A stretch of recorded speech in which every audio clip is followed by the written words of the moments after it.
teacher, and I loved it.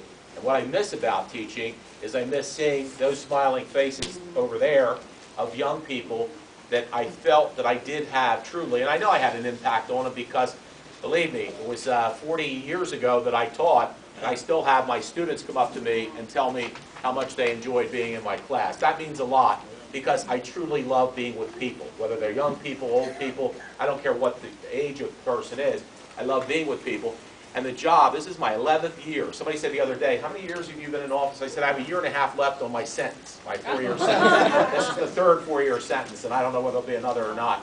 But I'll tell you what, the people that are in this room, and I'm not going to point out individually because there are dozens and dozens and dozens of you who are here, who I have the greatest respect for because you're what gives me faith that the community is going to continue to go in a positive direction. We've got a great police force. The prosecutor is a friend of mine who was here this afternoon, has been with us this morning, has been with us through this whole process of the problems we've been having. And thanks to the Sheriff's Department and everything else, we're moving in the right direction. I do want to clarify something. The city of Vineland, I think, spent $750,000 on cameras, for surveillance cameras.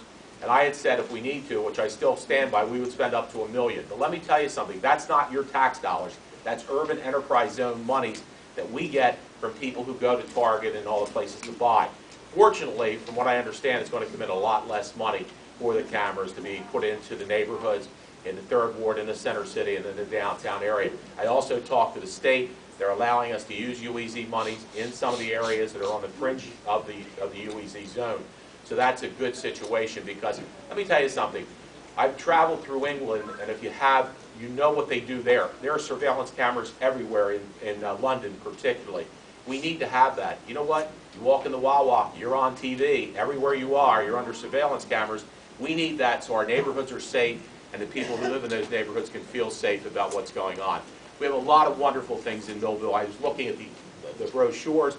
We have a lot of great things we can be proud of. We have a beautiful city. We were named one of the top towns in South Jersey for what's happened in the downtown High Street district. So don't forget about the positives. And I am always a person who looks at that glass half full. Don't ever, ever look at a glass half empty because then you become a pessimist. And you don't want to be a pessimist, you want to be an optimist. Keep up the faith. Thank you for being here. Thank you for supporting all the good things that are going on in this town. And thank you so much for coming out this morning. Thank you.